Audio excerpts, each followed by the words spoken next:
Okay, you guys sit down, will you? Good evening. Welcome to our first public event of 2019, and Happy New Year to everyone. We're glad you're here. We hope you'll be back often at the IOP throughout the year. We're thrilled to welcome David Leonhardt to campus this evening for a conversation with Professor Luigi Zingales. And I'd like to thank our partners at the Stigler Center for joining us on this project, on this event. We've been looking forward to it. Next Tuesday morning, retired General Stanley McChrystal will be here to discuss his new book, Leaders, Myth, and Reality. And I'm sure there'll be a robust discussion of leadership in our current time. And later that afternoon, John Delaney, the newly former U.S. representative and current Democratic presidential candidate, will discuss his vision for the Democratic Party and for America and his theory of how he's going to become the President of the United States. You can find out more about all of our upcoming events on our website at politics.uchicago.edu. We will open the floor after a discussion between these two gentlemen. We'll open the floor to take questions from the audience. We will queue up behind the microphone in the center aisle. As usual, we will give priority for the first 3 questions to students. If you older folks want to squeeze in that line, have your student ID ready for inspection. We're going to card. As always, make sure your phones are silent. Oh, we take it. Oh, I forgot the obligatory. Remember that questions end with a question mark. Make sure your phones are silent. The restrooms are on the first floor. And now here to formally introduce our speakers is Naomi Weiner. Naomi is a 4th year from, where is she? Oh, 4th year from Washington. You're not Naomi Weiner. What are you trying to pull? Naomi is a 4th year from Washington, D.C., studying economics. She leads the International Policy Program series of events here at the IOP. So please join me in welcoming Naomi to the podium.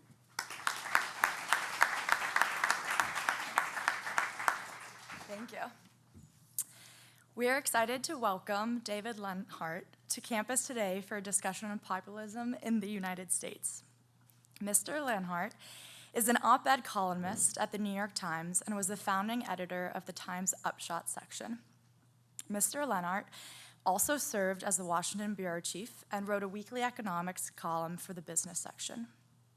In 2013, he wrote an ebook entitled, Here's the Deal: How Washington Can Solve the Deficit and Spur Growth. And in 2011, he won the Pulitzer Prize for commentary for his columns. The conversation today will delve into what American populism looks like and how it differs on the left and on the right. What, if anything, does it mean to be economically liberal and socially conservative? And how will candidates in the 2020 election respond to populism movements around the country?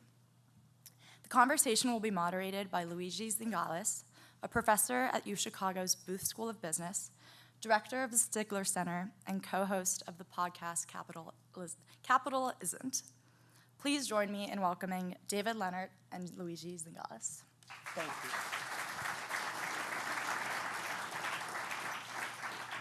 So, David, first of all, thank you very much for being here. And I would like to start with defining the term populist, because very often it's used as a fighting word, almost like an insult. And in your articles, you are much more moderate on this. But why don't we start to lay down the floor? What do you define as populist? Yes, and it's actually, it's an unusually tricky word. First, let me just say, Naomi, thank you for that introduction. Thank you all for having me. I said oops when you read my ebook title, because the ebook title was How Washington Can Solve the Deficit and Spur Growth. And it's not a title that looks so good 4 or 5 years later. But it's really a treat for me to be back here. I lived here for 2 years in the late 90s. It is the only time in my life when I have lived more than about 15 minutes from Interstate 95. So this was my broadening experience, and I still think very fondly of it. My wife and I think of it as our city. We got engaged here. So populism, to me, means a form of politics that essentially sets the people off of some other group, some other elite group.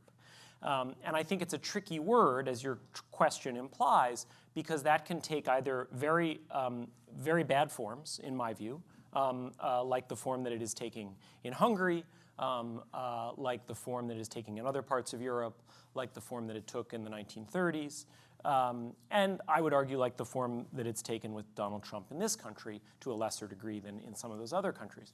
But I also think populism can be a form of politics in which essentially large numbers of people reclaim the idea of government policy and of an economy's bounty for themselves. So I think FDR was a populist.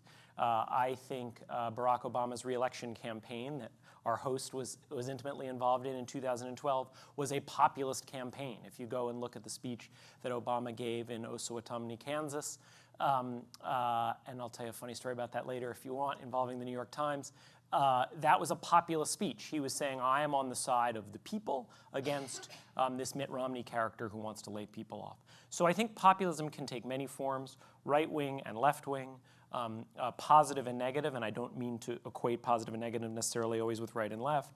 And that's what makes it a tricky term, but I still think it's a useful term. But I'm sure you know Joshua Monk, right? He Yep. came out with this book, The People versus Democracy, as there is a tension. If you are kind of for the people, you are against democracy. Do you agree with that or not? I agree with a lot of his argument, but I don't agree with that frame. I think it is possible to use this notion of the people against another to subvert democracy, which I think the classic example that we see right now is in Hungary with Viktor Orban, where I spent some time a couple months ago. And Orban has very successfully used this image of I represent the people against the other, immigrants coming from the East, elites from Budapest, and he has risen to power. And then what he has done is he has suggested that anyone who doesn't agree with him is an illegitimate source of power or of argument. And he has tried to change the rules in order to subvert democracy so that his party cannot lose. It has echoes of what the Republican Party has tried to do in this country in some places, in Wisconsin, in Michigan, in which they lost elections and then tried to change the rules to disempower the governor or try to make it difficult for people to vote. I am not equating the two. Viktor Orban has gone much, much further than anyone in this country. So I do think there can be this use of populism that is anti-democracy, but I also think there is a use of populism that is very much pro-democracy and essentially says our government exists to serve the people, not a small group of it, and so it's tricky. No, after all, a government of the people, by the people, for the people. So That's populist. I think that, it's populist. But I find it fascinating because I, as a European coming into this country, I discover the good term populism here. Is it not used positively in Europe? Absolutely not. You can, and I think Joshua Monk reflects that because he's coming from Europe. Populist is only a four-letter word. In part is because it's been associated with the extreme right, etc. But I don't think that the fact that you feel so confident in saying Roosevelt was a populist, I think that no European will recognize into that statement. No, they really, and the reason is because I think that there is a difference between sort of looking or juxtaposing the elite and the people that at the end of the day everybody does, and says very few politicians say I'm here for the elite, right? They all say they claim they're here for the people. Then whether they are is a different question, but at least everybody claims I'm here for the people. So that rhetoric is used universally. Reagan was using, everybody was using. So I don't think that is unique. Versus, I think there are two characteristics that people associate with populism, at least in Europe, but I think if I'm treading in difficult water here because I'm not a political scientist, but I think political scientists claim that what makes populist is, number one, the idea of having an unfiltered will of the people. So you not only follow the will of the people, which is democracy, but unfiltered. And then, of course, the characteristic of, no, but this is the corrupt elite, so it must be unfiltered. The second is the fact that at the end of the day, there is not pluralism, that there is only one view. And of course, the person claiming it is the monopolist in that sense. And so in that sense, I think that Roosevelt was clearly popular, was looking at the need of the people, but in no way was monopolizing the interpretation of the people. It wasn't the only way, the only person between me and the rest, me and between the state and the people is me. That's. I wonder if one reason why, in the American context, we use populist that way is that in the European context, the sort of attitudes I'm describing, right? Roosevelt saying I welcome their hatred, right? Referring to the titans of finance. I wonder if the reason we use populist is that in Europe, the politicians who take those attitudes, one, tend to be to the left of our leftists, right? And so in Europe, they would be called labor-based politicians, they would be called democratic socialists, they would be called leftists. But in this country, we don't necessarily, those words don't seem like they quite apply to FDR or to Barack Obama or to Sherrod Brown. I think there is definitely the case that there is a tradition of populism in America that is not Marxist and is not, in my view, revolutionary in some sense. I think that the experience of the People's Party is a very kind of middle of the road, maybe it was not considered middle of the road at the time, but it's not a revolutionary component. They want to rebalance the balance of power, but they don't want to subvert society. I think that that is typically not true of the experience of populism in Europe, and that's the reason why everybody, when they say populist, they are sort of afraid, and that's the positive interpretation. Maybe the negative interpretation is that in Europe they're all elitist, and so they can't conceive that I welcome their hatred, okay? But I don't know if you know Matt Stoller, the guy from Open Market. Yep. He has written a very interesting piece about why the Democratic Party until recently, and then we come recently, but until recently, has gotten rid of all the populists within the party. Do you have a view of why that's the case? I guess I would first dispute the premise. Yeah, I mean, look, I think that the extent to which the Democratic Party of the last 30 years has been a group of neoliberal shills, right, to use a term popular on social media, is pretty substantially exaggerated. But I also think it's true that the Democratic Party on economic matters is moving to the left and has moved to the left. And so let's take those two things one at a time. No, but before we come to recent time, let's say that at least, let's leave even Obama out. Let's say from the late 70s to Obama, not only the president, but also many members of parliament, and this is how many Democratic representatives could label themselves populist.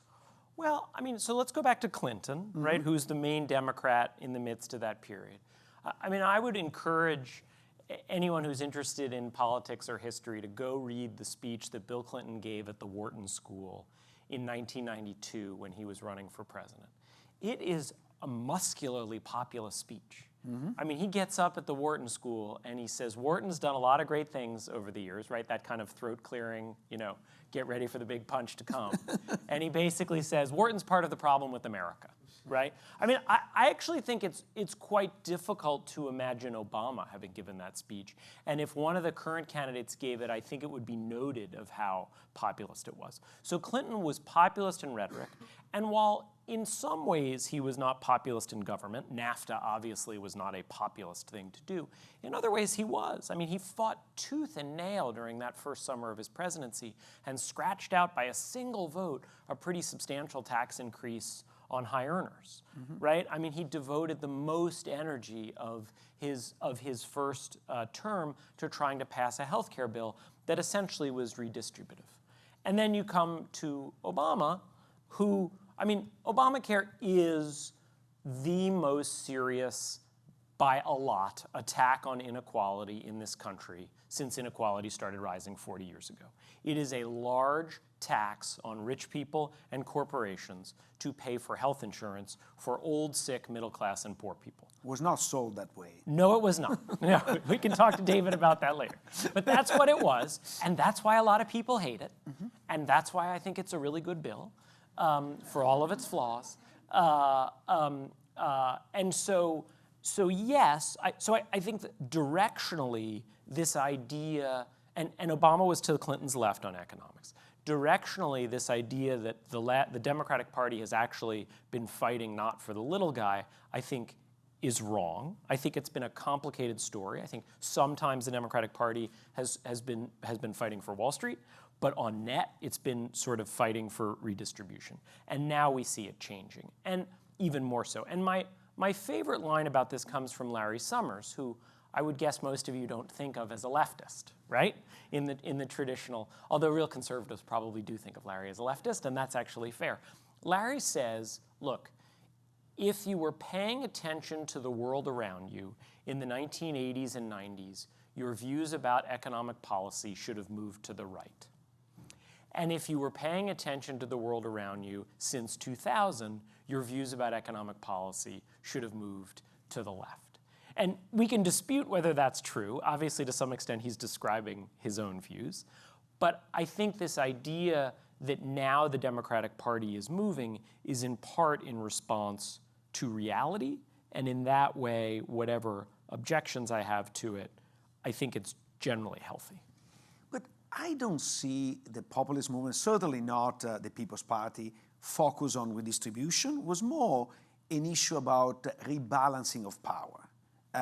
Many of the requests of the People's Party and many of the way I see a populist movement is not just soak the rich, which of course exists, but is the game is rigged. Yes. We need to reset the rules of the game. And actually, since we're in Illinois, many of the populist movements started in Illinois against the power of the railways. Yes. That was basically squeezing the farmers because they had an excessive amount of power. Now, I don't see that at all, except in the last few years, and we count that, in the Democratic Party. And I see that not at all in Larry Summers. Larry Summers is always on the side of the smartest guy in the room, which tend to be also the most powerful, not in the side of rebalancing the power of the two. So what are the examples of this desire to redesign the game to equalize the bargaining power, for example? I think that's a fantastic critique of where the Democratic Party has fallen short on these issues over the last generation. It has done things like try to change the tax code to redistribute, not radically, but somewhat. But it has not attempted to change the rules of the game, right? It has not tried to fundamentally change how many workers can join unions. It's not tried to redefine what a labor union is in the 21st century. It has not figured out a way to start some huge new political movement. This moment is actually, I think I may write about this for my column next week. This moment is actually a pretty good example of that, I think. So I'm generally quite impressed with the so-called resistance, right? I think they've notched two enormous victories in the Trump era. One, they saved the Affordable Care Act. And that was not by any means preordained, right? I mean, the conversations I was having with people in December of 2016 was, well, I guess the ACA is done. And they won back Congress. Also not preordained, If you look at sort of experts, they didn't start to think a democratic takeover of Congress was likely until at some point, I think, in late 2017. So those are two great victories for the so-called resistance. But I think right now we're seeing how weak the resistance in some ways is, and it goes exactly to what you're saying, which is the rules, the Democrats or any kind of outside progressive movement have not figured out a way to change the rules. This shutdown should be facing more public activism and resistance than it is, right? I am actually shocked. Europeans are shocked by this. How can you, in Paris, they are in the street every weekend for much less. Right. If they stop paying the federal workers in France, you will have a new revolution with the guillotine. And the fact that here, people cannot pay their mortgage and they don't go down the street? It's amazing. And it is a reflection both of America's relatively conservative history, right?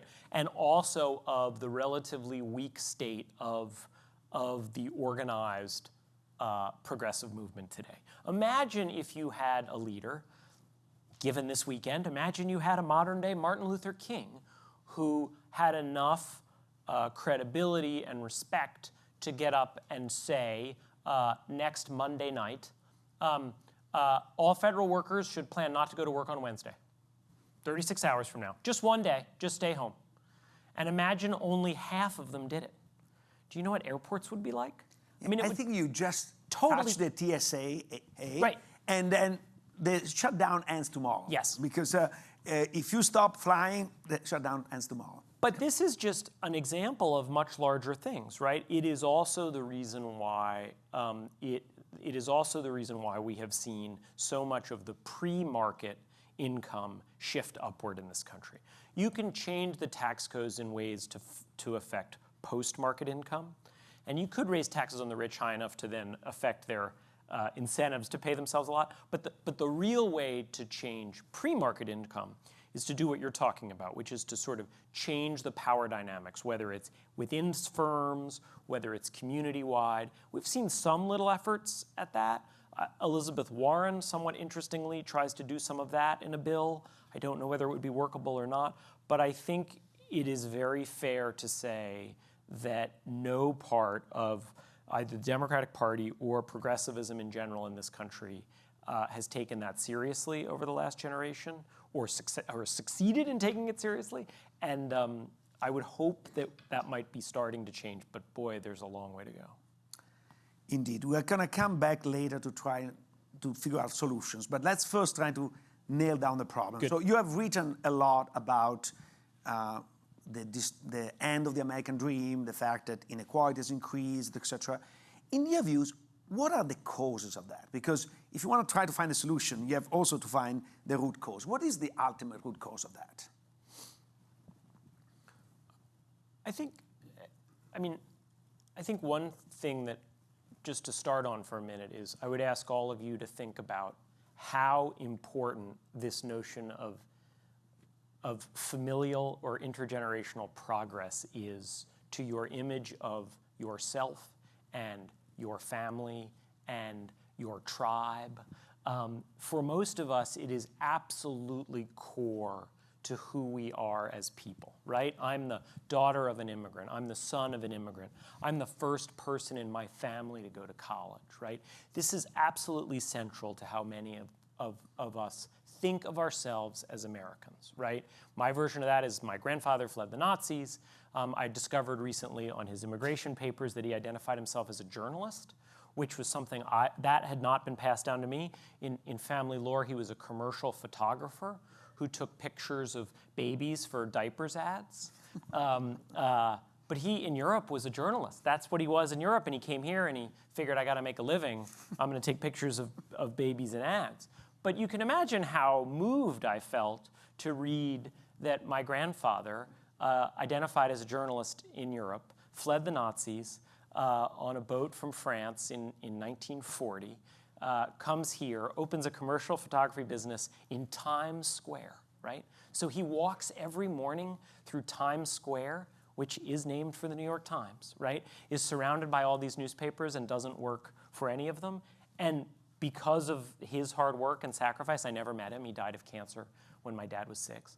because of his hard work and sacrifice, I get to be a journalist, right? In the same patch of tiny little land where he didn't get to be a journalist. And so that not only gives me this feeling of just profound gratitude, but it also gives me a feeling of profound optimism, right? For myself, for my family, for my tribe, the Jews, for this country, right?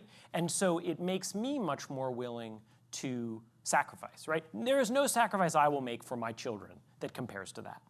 And so what has happened in this country, I promise I'm getting to your question, what's happened in this country is that people have lost that feeling, right? There are many communities in this country where they can't tell stories like that because they wouldn't be true. They're not living better lives than their grandparents were. And you know what? Those families didn't work any less hard than my family did, right? They just have been a lot less lucky.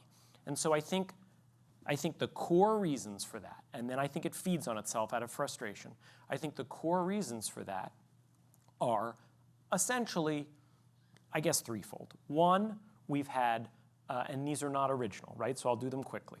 We've had a huge decline in the pay of blue-collar work, right? You did not used to need to be a college graduate in order to make a good living. Two, connected to that, we have had a big change in the balance of power in our country, right? All the things we were talking about, decline of unions, decline of regulation, rise of big companies, decline of tax rates for very rich people. And then the third thing, and this is the thing where I start to sound more conservative, which this is a good place to sound more conservative, I guess, is a set of things like the fact that education has not kept up with technological change, right? Technological change does not always lead to a rise in inequality. It does when education trails it. I think talking about that sometimes makes my fellow progressives uncomfortable because it sounds like it's blaming the victim. I don't know whether it sounds that way or not, but I think it's correct.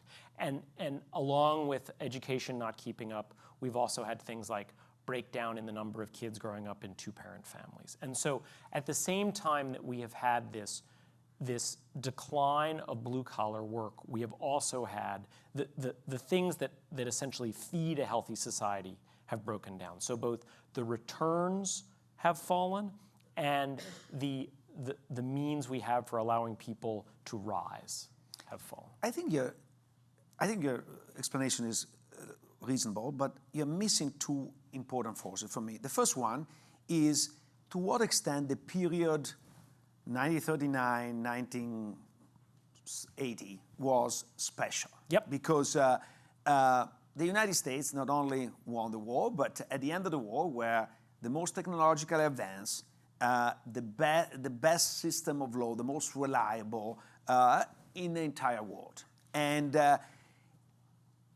high school educated workers were in short supply in the world.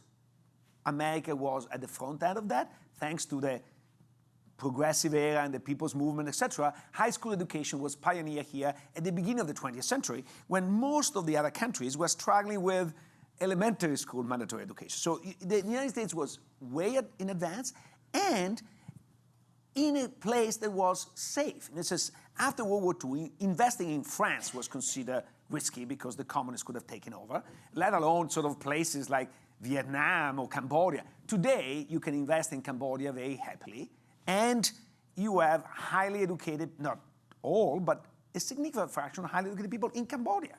So in a sense, what happened is, long story short, the United States enjoyed a rent in the post-World War II period, and that rent was shared by the middle class. And that is what allowed the American dream, all these things to come true.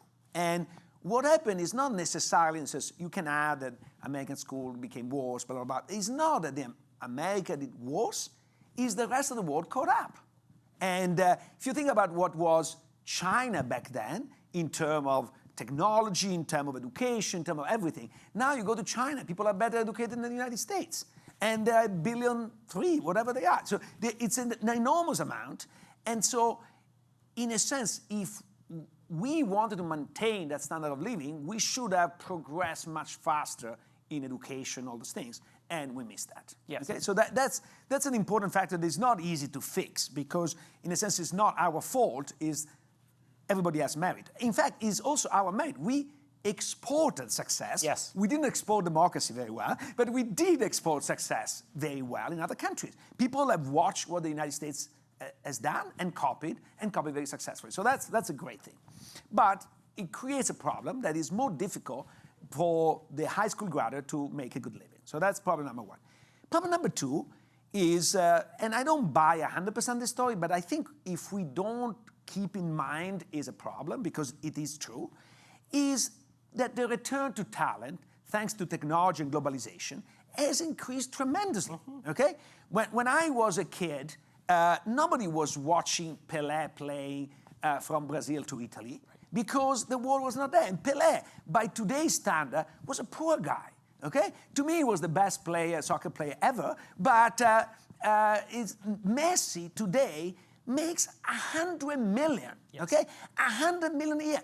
But you go to the number 5, he makes only 25 million, okay? Now, of course, 25 million is a lot of money, but you see already that between number 4 in the world and number 1, there is that difference. And if you go 10 years ago, it turns out that 10 years ago, Messi was still number 1, and but still, the difference between the number 1 and the number 4 has increased in the last 10 years. So if you look at the median top players in soccer, and you can do that in basketball or whatever you want. Any field. Anything. You see that the median increases force, but the top increases by 2 orders of magnitude more. So it is the return to the winners, and it's very difficult to sort of limit that. And with the global world, if you are considered the best of anything, and you have a market of 3 billion, you are rich even if you don't want to. So how do you go about fixing these problems? So I guess I would say we're not even trying, right? So I absolutely agree with you that if our goal were to get back to the economic growth rates of the 1950s or 60s, right, I would say forget about it, right? We're not going to do that for all the reasons you just laid out. But we're not even trying, we're not essentially taking the lessons of our own success. So you mentioned, alluded to the high school movement, right? Essentially started in Iowa. That's a fascinating historical episode. And if you want to kind of go deep on it, there's this book called The Race Between Education and Technology by Claudia Golden and Larry Katz. It's a mix of economics and history, but if you don't like regressions, when you come to a regression, just skip until you get to more history. It is a completely readable book for non-economists. And so the United States made this deliberate decision to introduce mass high school education, when many other countries, including Europe, was essentially saying that's wasteful. Why do our workers need a high school education, right? Not only that, land grants for agriculture. It's just one of the most efficient things in the United States is agriculture. Yes. Why? Because there was massive amount of education. Yes. So it wasn't just, it was the people who were working in John Deere factories were educated. I mean, you had mass high school education in this country. And then it was like the rest of the world looked at us and said, aha, not only are we going to copy it, but we're going to do you one better, and we're going to start to make 2-year colleges and to some extent 4-year colleges, we're going to make them more universal than you are in the United States. And so we went from having this massive lead in education. If you were in your 70s, you were part of the most educated generation in the world. Americans in their 70s are far more educated than people in their 70s in any other country. If you are in your 20s, you are not part of the most educated generation in the world, right? And it's not your fault, but that's essentially what this country has done. And so we haven't even essentially learned the lessons of our own success. And we've done all kinds of other things that it strike me, rather than pushing against the Lionel Messi-ification of the economy, instead push toward it, right? And so to me, if we did the things like investing in education to create mass educated workers for this century, if we did things like crack down on massive companies and agglomeration of corporate power more than we used to, and still none of it was working, then I feel like it would be a harder case to make. But we've gone in the opposite direction. We've essentially said, oh, inequality is rising, pre-market inequality. Let's have more of that, please. And we've taken government policy and fanned the flames of it. But this is where there is a huge tension because, as an economist, I have to say that the way in which you increase wealth is by increasing productivity. And if you look in the statistics, for example, one of the big push in the increasing productivity in the United States has been the introduction of Walmart. Walmart has revolutionized distribution and decreasing the cost, and so increasing productivity in a major way. But actually, my wife, grandparents were from Indiana. They were high school educated, and they started a little shop just in the beginning of the mid-50s. And then they sold at the beginning of the 80s, and that gave them very nice retirement. And I just realized that they really enter at the right time and exit at the right time, because they had a little retail store in Logansport, Indiana, that most people don't know what it is, but they did a decent job, decent time. And now, first with Walmart, now with Amazon, you cannot have a little retail store in Logansport, Indiana. And so I think that there is a tension because we want to maintain these opportunities. On the other hand, we don't want to destroy the efficiency that's been brought along. So that's a tension. It's not easy to fix. I agree, and I would be much more comfortable with Walmart wiping out the successors to your in-laws' stores if Walmart paid better, right? So Walmart has not only taken the little and replaced it with the big, which sometimes is actually good, right? They've taken the little and replaced it with the big and created a massive workforce that is really not very well paid. And so to me, it's the second part of that, the fact that those workers are so poorly paid, is more worrisome than the fact that we now have one big mom and pop store instead of thousands of little ones. But in a lot of the sentiment that people have of discontent is not only economics. Of course, economics is very important, I'm the first one to say, but there's also a diffuse sense of mistrust. So it's the combination of not only I'm losing, but the game is rigged. Yes. It's rigged against me, and the people on top are part of the problem. It says part of the appeal of Trump is that he was able to say and behave in a way that was very unusual for a politician in many dimensions. But there is also, if you want, a positive dimension that he was able to challenge Bezos, or we would say that he was too powerful, or challenge people that normally are not challenged. And that generated a lot of sympathy among people who are unhappy. And the only thing that seemed to unite Republican and Democrat is that they all think that Washington is corrupt and the swamp needs to be drained. Now, how to drain it is a different question, and the approach is very different, but there is this sense. Now, what can be done to change this? This is not an easy thing. Yeah. Trump did do that effectively, extremely effectively, right? And the Democrats did him a favor by nominating an extraordinarily well-qualified person who also fit right into Trump's narrative of the game is rigged and she's part of the problem. I mean, I guess there are a set of policies that we can talk about, and to some extent we already have talked about. I mean, I realize that I'm in the minority of guests here this semester who are not running for president, but I will give some advice to all those who are on the Democratic side. I think it's, for Democrats trying to think about how to take this on, I think it's important to recognize where the United States is firmly with you and where it's not. And as a very rough level, I would say, when I was in college, people loved to walk around saying that they were economically socially liberal and economically conservative, which, rounding off, no Americans are, right? Except on college campuses, right? Most Americans, in fact, are the opposite. They are economically left and socially right. That's a slight exaggeration, but it's not a huge exaggeration, right? If you look at the polling, Americans are pretty conservative on immigration.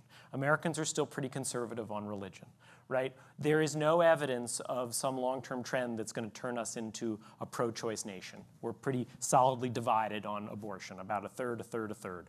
Almost no abortion, abortion restrictions, almost complete access to abortion. So on all these kinds of religious issues, on all these kinds of social issues, I would argue that we're kind of a center-right country. Maybe more center than right, but tilting, if anything, to the right. Boy, on economics, we are not a center-right country. Look at the polling on what people think tax rates on rich people should be. Look at the polling on the minimum wage. Look at the polling on like universal single-payer health care. And if you're tempted to say, as I often am, well, how much does polling really matter? Look at the referendums on Medicaid expansion. Look at the referendums on the minimum wage. I think this is a country. And so when those pass in blue states and red states, which means Republicans vote for them, I think this is a country that is entirely open to a series of policies that are meant to push back against this stagnation in living standards, that are fundamentally populist. And I think one of the challenges for the Democratic Party in this campaign will be, one of the tensions will be how much it can emphasize those issues on which its base and swing voters and even some Republicans are on the same page, versus how much it emphasizes issues that are in fact highly divisive and which the Democrats might not have the majority of the country. I think the best single example of this is the national anthem protests. So I think it's incredible that these NFL players who basically are these rich guys who can do whatever they want are willing to take this on and do this. I think it's heroic. I also think it's phenomenally counterproductive for politicians to emphasize this. I think Beto O'Rourke made a big mistake when he made that big speech that went viral, that every progressive in America retweeted or posted on their Facebook page. If you look at the polling on that issue, that's one of the rare issues in which Donald Trump actually is allied with majority views. And so I think there's going to be this tension in this campaign of, can Democrats go to the issues that they honestly believe in and that America is with them? And if they do, I'm sort of hopeful that we could end up with a governing majority that feels like it has a mandate to take on some of these issues, and then maybe actually we make some more progress on them. So now I want to open up for the floor, but you seem to be asking me to ask a question. Who is the candidate who has that economic platform? I think almost any of them could do it. So I think I will not duck this as shamelessly as I'm now ducking it, I promise. I think who the I will not let you. Yeah. I think who the nominee is less important to whether they win than a lot of people think. I don't think, if it's X, they'll win, and if it's Y, they'll lose. I think that with the way things are currently going, almost all the top-tier candidates would either win or lose based on what's going on with Trump. And I would make most of them now big favorites. Donald Trump's approval rating is 40%. He just got thumped in the midterm. I don't see a story how he becomes much more popular. I think Trump is an underdog to win re-election. But I think the people for whom this kind of case would come most naturally would be Elizabeth Warren and Sherrod Brown.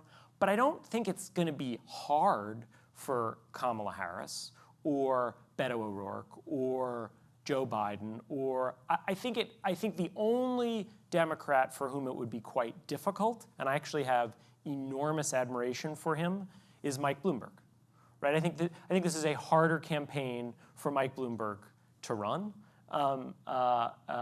Even though if you actually look at what Mike Bloomberg's done as mayor and as a foundation head, it's actually often been involved in these issues. But look, he's a New York billionaire. So I think, to me, it's not so much who, but it's how. It's a question of, do the Democrats decide to run that kind of campaign, or do they run a different kind of campaign? Okay, last thing. First, a little bit of an infomercial. Today came out the podcast Capitalisn't on the electoral program of Elizabeth Warren. So if you want to know how she fares, we have some opinions. But most importantly, I think I agree with you that is important, the program. There is an element of trust in who presents this. And I think that we intellectuals tend to underestimate, but anybody can come up with any idea and run. And it's just Trump ran on a campaign of draining the swamp. And whatever reason was believed, even if was not very believable to begin with, and if you look at the result, it doesn't seem that he has done much to drain it. Yes. So I think that people are getting more and more handsy about this. So I think that the right message in the wrong candidate can backfire. So I think that in my view, the number of palatable candidates is much smaller than the one you described.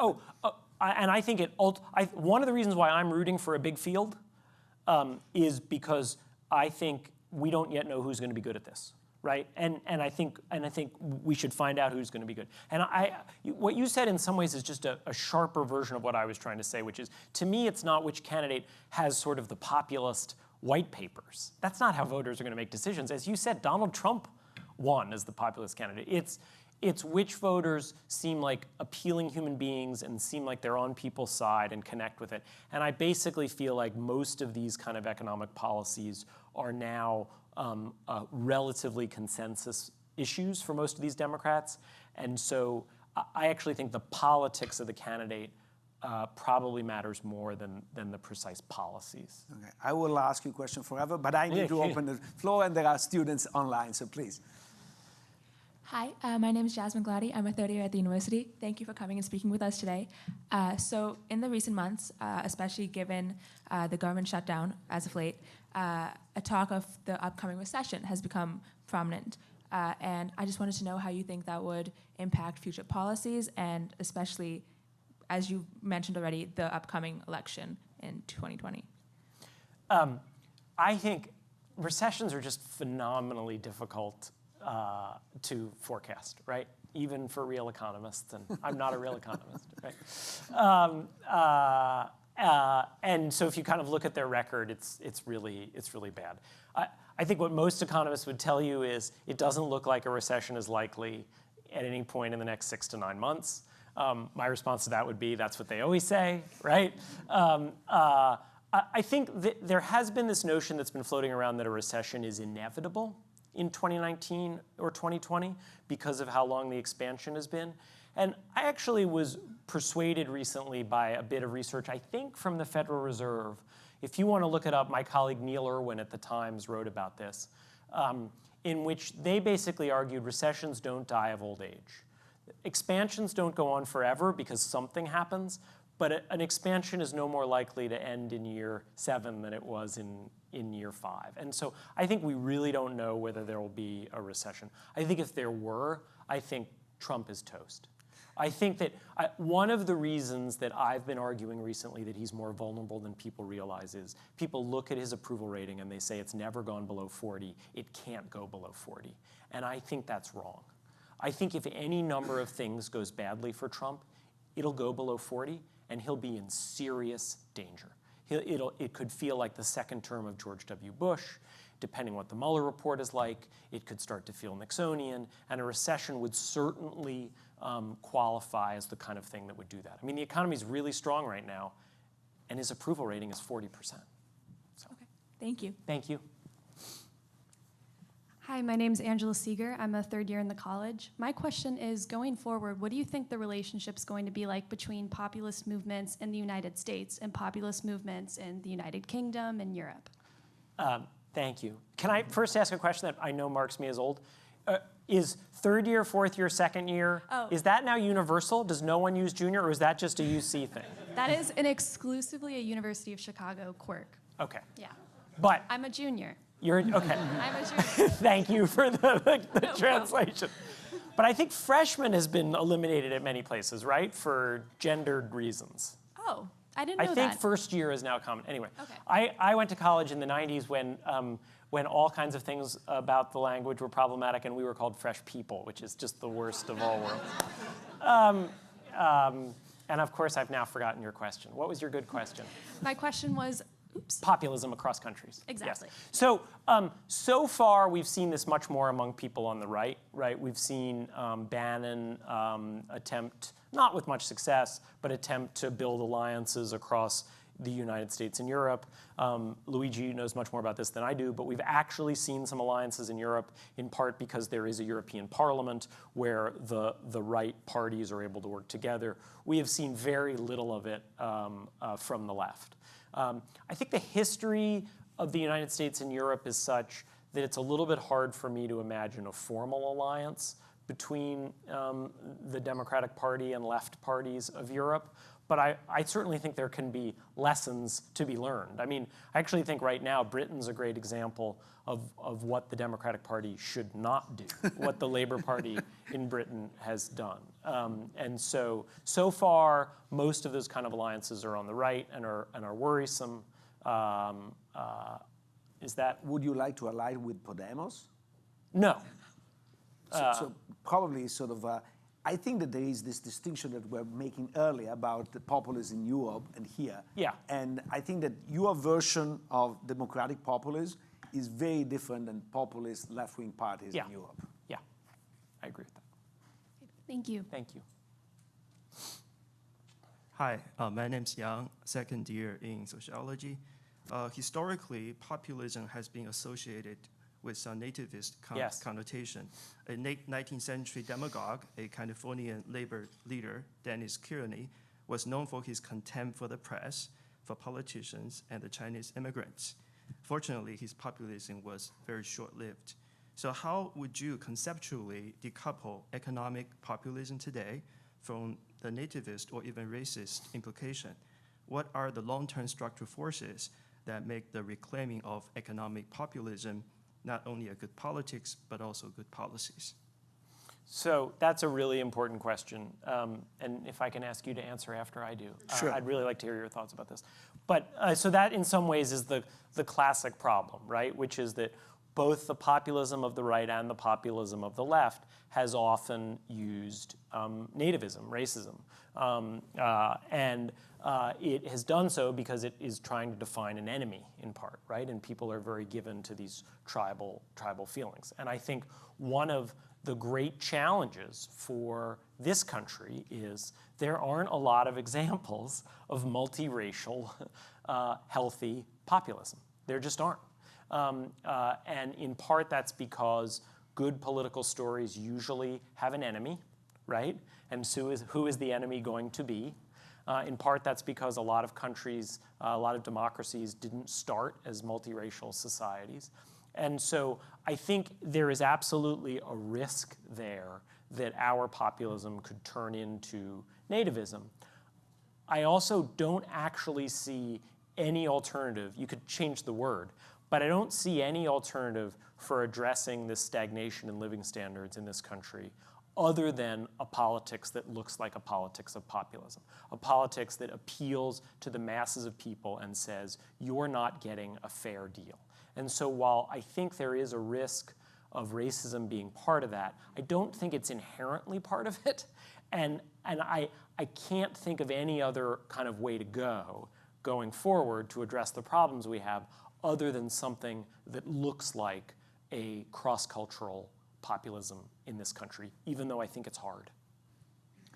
So I think that it's my fault that we didn't enter into the discussion between left and right kind of populists, because I think that this question is very well posed. I don't think there is any example of right-wing populist that is not nationalist. But there and are by nationalist, nativist. Nativist, yeah, Yeah. even worse. Yeah. Yeah. So certainly they are nationalists, but Yeah. also nativists. Yeah.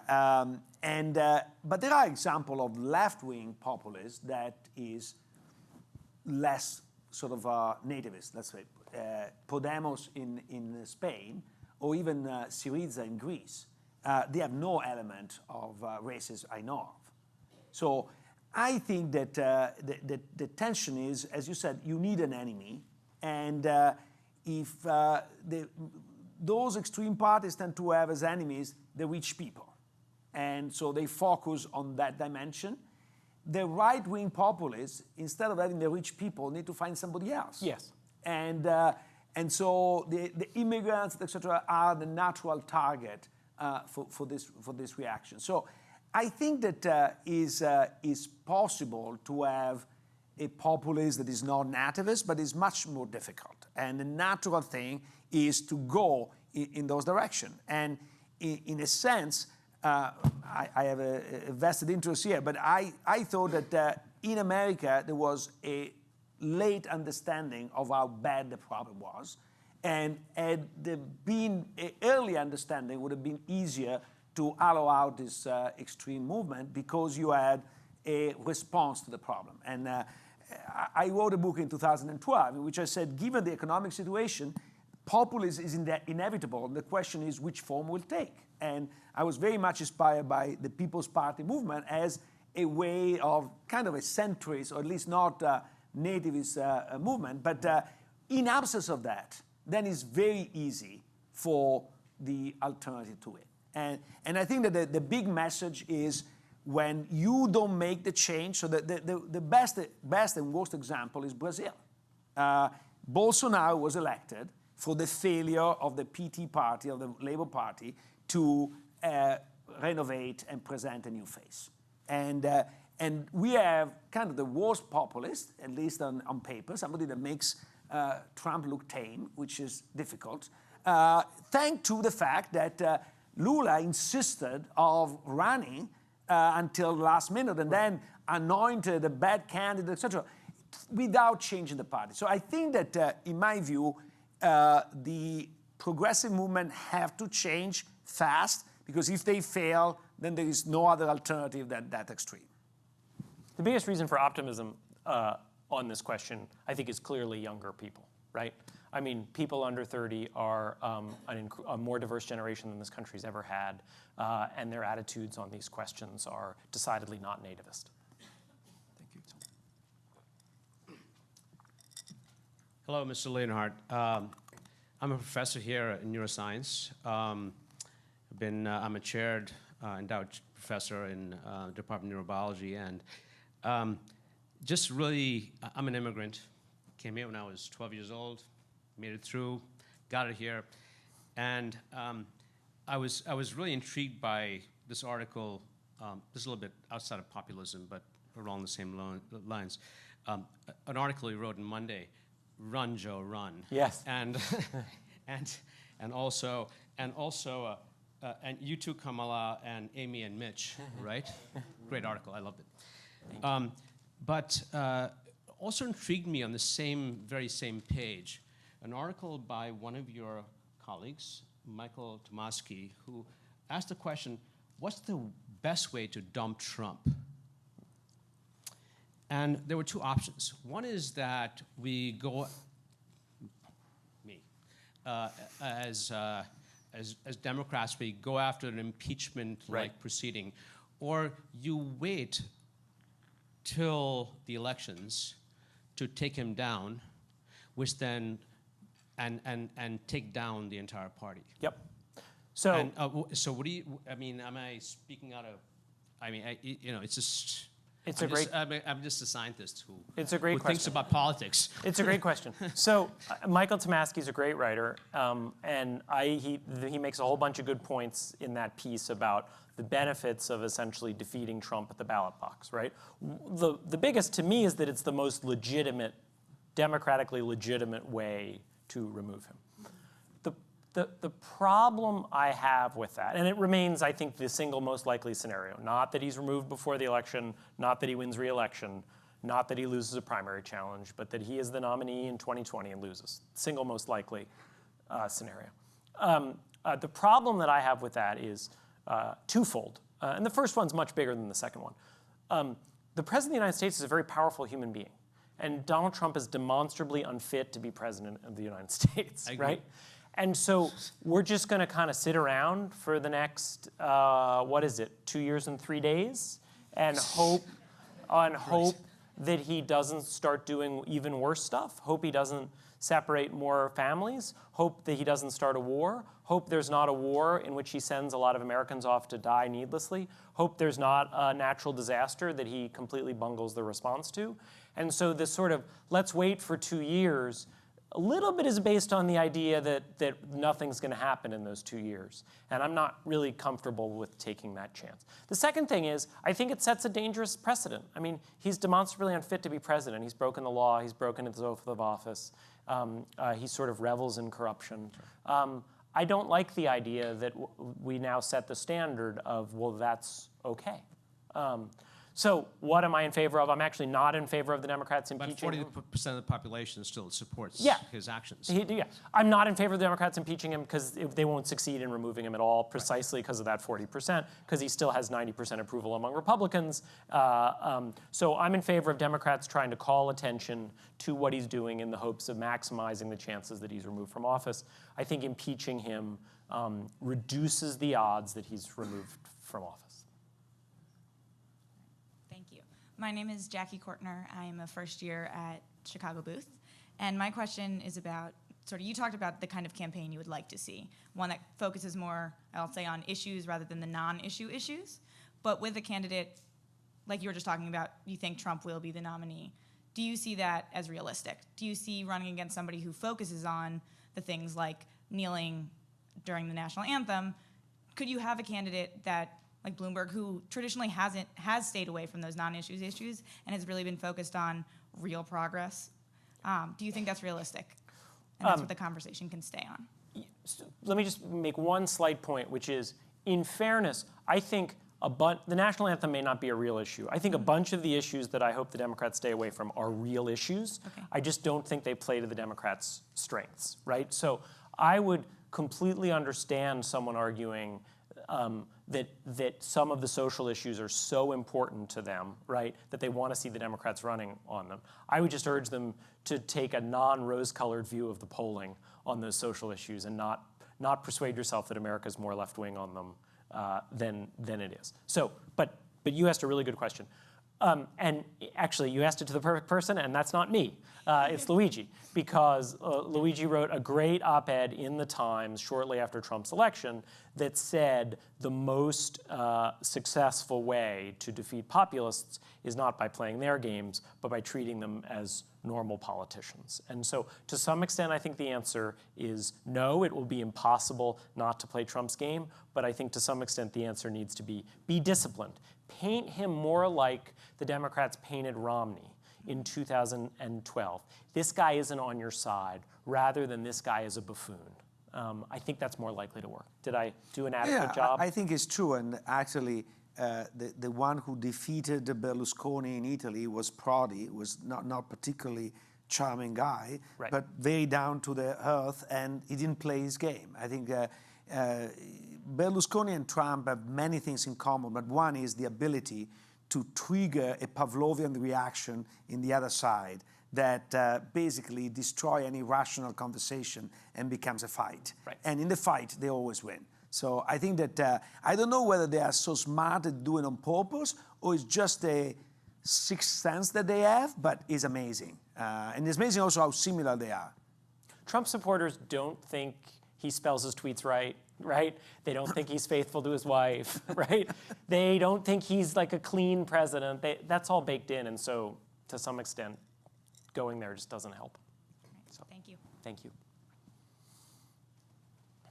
Hi there, I'm Neil Lahiri. I'm a first year or freshman or fresh individual, whichever one you want, at the college. And my question was, given your role at the New York Times, I was wondering what your take on the role of media in this new political sphere that we have is. Like, clearly there's a schism between the rural blue-collar workers and the white-collar workers, and the elites and the normal people. Do you think that the media has played a role in widening that schism at all? I mean, I think this is one of these, on the one hand, on the other hand things, in which there are two ideas that are both right and both have some truth to them, but also have some real tension between them. So there has been a big decline in Americans' trust in the media over the last 40 years. And so I spent a year at the Times, 2016, wasn't a big news year. Rather than covering news, I spent it working on this internal project, thinking about the Times' role and refashioning our newsroom. And I went around and I gave a lot of talks after that and was always asked, like, how can the media improve its image, right? And I actually came to be, despite my normal tilt toward optimism, pretty pessimistic about that question, because while it is true that the media's image has declined, if you look at the polling on this, the decline in the media's image is distinctly middle of the road. The media is not the least trusted institution in American life, that's Congress. It's not the institution that's had the biggest decline in trust in American life. That's the healthcare system. So basically, every major institution has had a huge decline in trust in American life.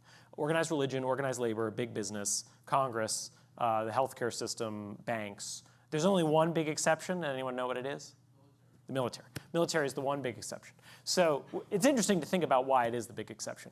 But I don't think the main reason for the media's decline of trust are things the media has done. I actually think it's the stagnation in living standards. Now here comes the opposing idea. We've done a lot of things wrong, right? And we should be really reflective about what we've done wrong and try to think about how to deal with them. And these are hard questions. I mean, I think the media's done a phenomenally good job of covering Trump for the most part since he became president. I think we did a pretty poor job of covering the 2016 campaign, right? And so I think there are some really good self-critiques we should look at.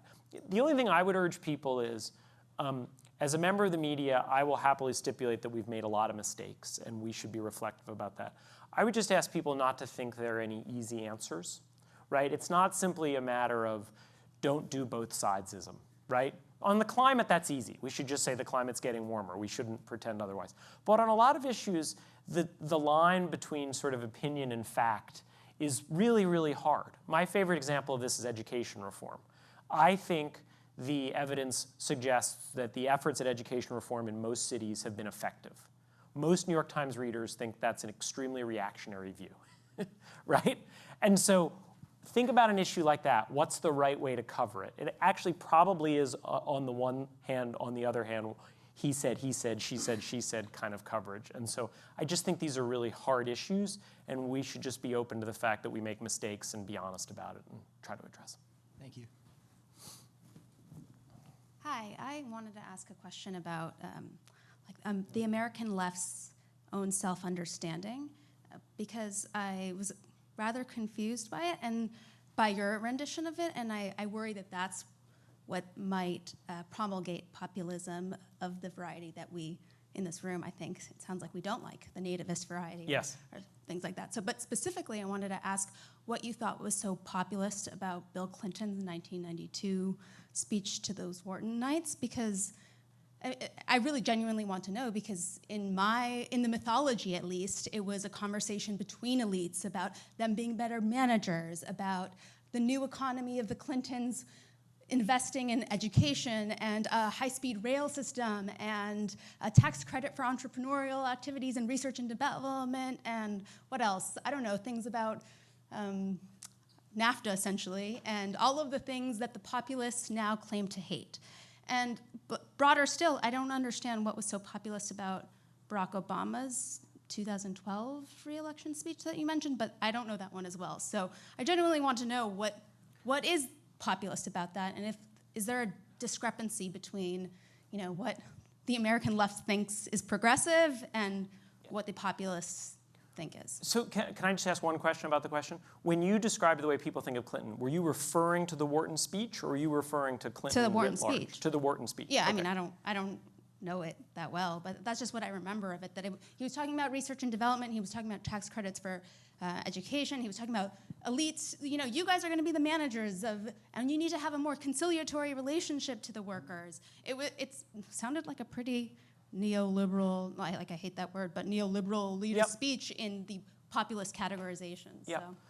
I mean, to me, if you go back and look at Clinton's 92 campaign, with that speech being the central example of it, it is very much his campaign, right? So we can then distinguish between how he governed in the campaign. It is very much, I am on the side of the little guy. I am on the side of you against George H.W. Bush, before we used H.W., right?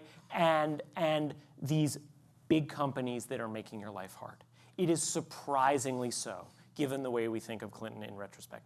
The politics of his election campaign, to me, are surprisingly populist, given that Clinton has come to be the avatar of neoliberalism, right? I agree that Clinton's presidency is less obviously populist. I still think, though, we shouldn't overlook the fact that when he had a chance to make legislation, right, the biggest chance to make legislation, his two biggest initial priorities were raising taxes on rich people and universal health care, right? And they were essentially... Well, in that sense, the speech is far more neoliberal than the presidency. Yeah. It depends how you read the speech, right? I mean, the speech is in the eye of the beholder a little bit. So to me, that's Clinton. I mean, this is all on a spectrum. I think Clinton is more populist as a candidate than people realize, right? But also he was running also against Perot, who was really a populist. Who was really a populist. I think that we know that during a campaign, good politicians kind of move to trying to not be outflanked. Yes. So the fact that he campaigned on those, I don't think is evidence that he was. I don't know Clinton when he was in Arkansas. Was he a populist in Arkansas? His style very much was, and if you think about, I can't remember exactly what month that speech was and whether Perot was in the race or out of the race at that point.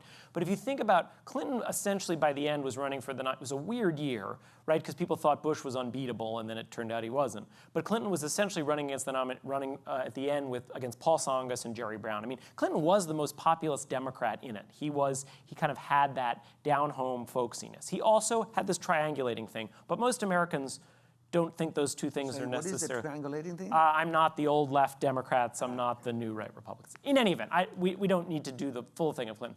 I think, I mean, obviously we have an expert here on this question, but I think Obama's re-election campaign in 2012 was notably populist. Both the speech in Kansas, the series of ads that absolutely pounded Romney for the layoffs and for things like that. I think this notion of running as I am on the side of the little guy against the powerful is the single biggest theme, most common theme of successful Democratic Party politicians of the last half century. But this was also a theme of Trump.